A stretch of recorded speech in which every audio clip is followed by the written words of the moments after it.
তো আজকে আসলাম room heater একটা রিপেয়ারিং ভিডিও নিয়ে।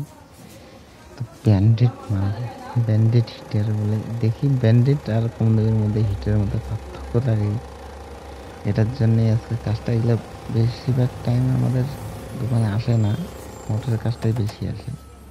তো এটা আজকে দেখবো যে ব্যান্ডেড মালের মধ্যে ভিতরে কী আছে। তো এটা খোলার পরে দেখি, বলতে যে হাওয়া হইতেছে, হিট হইতেছে না। এটা দেখি যে ব্র্যান্ডেড মালটার মধ্যে ভিতরে কি আছে আর কি না, এটা একটু চেক করে নেই। তো ওই যে ইয়ার সেই কিছুই নেই, দামি আর কম দামের পার্থক্য এতটুকু, নামে কাটে। এটা ঠিকই আছে, এটা কোনো অবস্থায় একটা ঘষে দিলাম। তো এটা মেন প্রবলেম আছে তোমার নিউট্রাল ওয়্যারটা, হিটার এলিমেন্টটা সাপ্লাই হচ্ছে না। তো এটা তারটা খুলে গেছে, এই যে এখান থেকে তারটা মাঝখানে এটা খুলে গেছে, এটা লাগাই দিলাম। এখন আমার হিট আশা করি হয়ে যাবে, বাস এতটুকু প্রবলেম, আর কিছু না। হয়ে গেছে আমার হিট।